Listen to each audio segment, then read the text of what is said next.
like to greet and say a big good morning and welcome to Joanne Ryan from Asian Aid. Joanna, it's great to have you here with us this morning. Yeah, it's wonderful to be here. Thank you so much for having me on.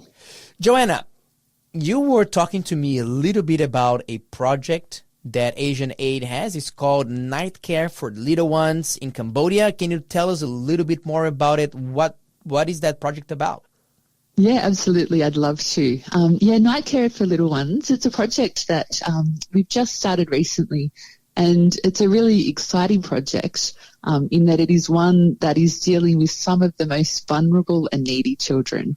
And I don't know if you've ever thought about what happens to the children of women who work in prostitution while they're working. And that's just a reality, and it's hard to think about because, it can be confronting. But these little ones are incredibly vulnerable, and the options of what they have is hard to hear. So sometimes women might take their children along to work with them, which puts them in such a vulnerable space. Or they could leave them at home where they're equally vulnerable if something happens, or potentially give with a neighbour or a friend, but they can become a burden in that place. And so looking at these awful options for the children is where Night Care for Little Ones comes in.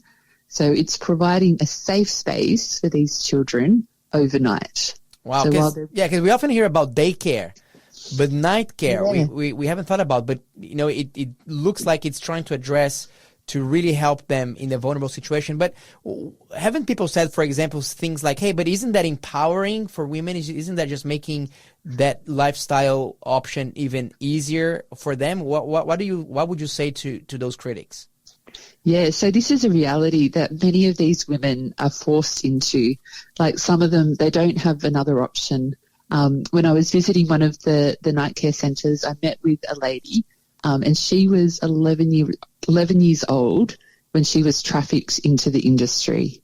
And that was just heartbreaking because at the time I had an 11-year-old daughter, and just the idea of that, how vulnerable, how they just don't have options. And for some women, that's how they get there.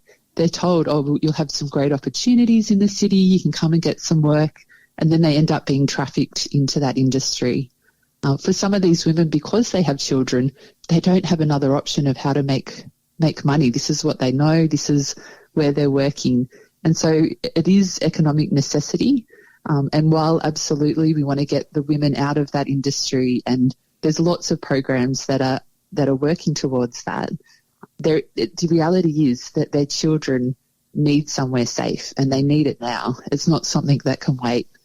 So it's a reality that we're acknowledging and going, actually, we need to care for these children because they are so incredibly vulnerable and so very precious. We want to give them a safe space and the best start to life that we can.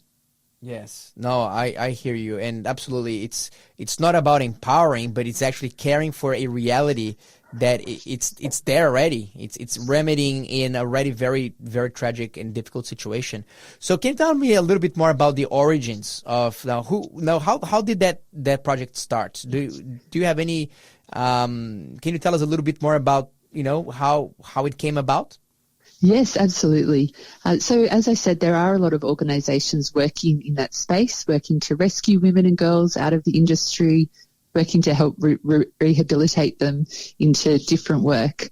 But there is such a need. And aside from the organisation we're partnering with that's working in this space, we don't actually know of other organisations that are working with the children and providing a safe space at night.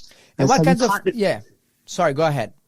Oh, yeah. So partnering with that organisation, I think Asian Aid is a child-focused organisation. And so we've gone, how can we care for the most needy, most vulnerable children? And we just think that this is such a needed and vital opportunity to care for these kids.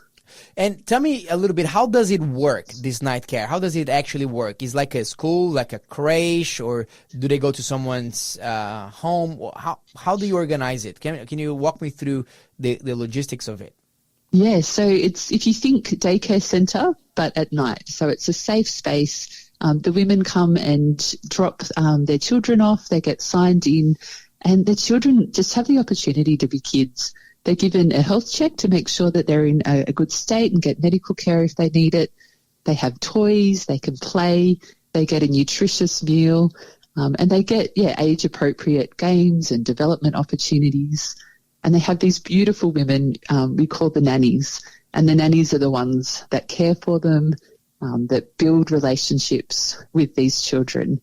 And then as they'll do a story, they'll often do a Bible story and do some songs and pray together. And then the nannies are with them all night. So if they wake up, they have someone there caring for them. Wow. And it's a safe space. So they sleep in the center. So from what time usually to what time do these children spend in the night care? Yeah, so usually from about 5 or 6 in the evening, they'll open and the children get dropped off. They're there the whole night, and then the women come back in the morning sort of from 7 to 9. In that window, the women will come back and pick up the children. So, yeah, it runs through the whole night. And then what happens to the children then? Do they go to school after? Because one of the things that I'm thinking here, that these women, these mothers, they'll probably be very, very tired at that time, and they need to get some sleep themselves during the day, so we wouldn't be able to look after these children. So what happens to these kids during the day? Yeah, so the night care is focused on 0 to 5-year-olds, so it is prior to school age. And so during the day, they are with their mothers. Their mothers may need to sleep or do other things, but daytime is a much safer time. Mm-hmm. They're not wandering the streets at night. They're not with their mothers while they're working. So they do have that time and that important time with their mothers and carers during the day. But for that really vulnerable, when they are exposed to the horrors of the prostitution industry, yes, absolutely, that's where night care comes in. Absolutely. It's not solving the entire problem, but it's solving perhaps one of the most critical aspects of these children's lives. Do you have any stories that you came across, maybe any testimonies from mothers that were involved, that dropped their children off? What do they say? Is there any story that you were able to share with us this morning? Yeah, absolutely. There's so many stories that you hear of the children and the change that's happened in their lives, and the women as well, and them sharing what it's actually like, and for them to go, knowing that their child is safe just is a huge, it lifts this weight for them, mm-hmm. because no mother wants to see their child in that vulnerable situation. And some of these women, they don't have a choice. And there's lots of stories that you can share, but there's one little girl, and her name was Saji, and her mum she was actually sold into a brothel as a young girl. So a relative had tricked her and said, okay, you're going to have a job in the garment factory. This is a great opportunity. You can come and work in the city. You can make some money. You can send it back to your family. But when she got there, she was actually sold into prostitution. And that was a life. It was from a young age. She didn't know anything else. And but she knew that she couldn't just continue in this world, that she had to keep her daughter alive. And so what could she do to protect her? And she had to sort of struggle. And then she heard about this opportunity, and she's like, this is somewhere I can keep my child safe. And a quote from her is, night care is good for poor mums like me. There is no longer need to bring my customers in front of my child. She's away from drugs, and surely she can sleep safely at night. Wow. It's just powerful going. That's from a mum's heart looking at her daughter. And how can people in Australia help, to protect these little ones that are in such a vulnerable situation? Is there anything that we can do from here to help these poor children out? Yeah, we'd absolutely love people to get involved and be part of this amazing project so they can be informed. So look at the Asian Aid website. There's lots more details, lots more stories on there that they can read about. And they can give as well. They can partner with us in this work. And for just $55, that provides a safe space for a child for a whole month. So that's keeping them off the streets, keeping them out of the vulnerabilities of being exposed to prostitution, and giving them care. And it's giving these children an opportunity to see that they don't have to stay in that industry, that they can go on to, it prepares them for school. They can go on and get an education. They can see that there's other opportunities and ways for them to live. And so, yeah, we'd love for people to partner and get involved, and to give if they're able, because it is such an important and valuable thing to be a part of. Yeah, I'm looking here at the website with asianaid.org.au/nightcare. And I'm seeing here the ways you can help. I'm quite impressed here with the amounts and how far they can go.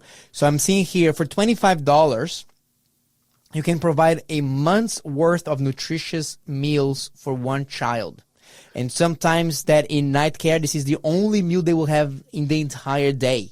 Wow. $25. This is like one meal in a restaurant somewhere in Australia.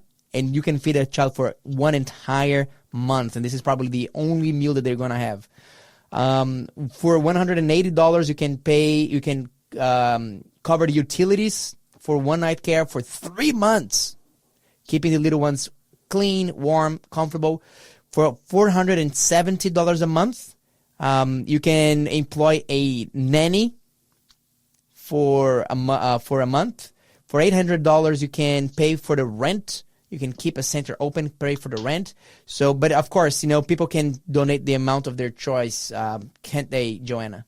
Yes, absolutely. Every contribution, whether small or large, it does make a difference. And as you can see from those amounts, every little bit helps, and it definitely goes a long way. And are these donations tax deductible as well? Yes, absolutely tax deductible. Especially at this time of the year, it's helpful to keep that in mind as we're looking at finances. Yes, it's all tax deductible. Wow! So you can even deduct whatever taxes that you would be paying on that income. It's so that money will go even further from that. There is even that support from tax savings perspective.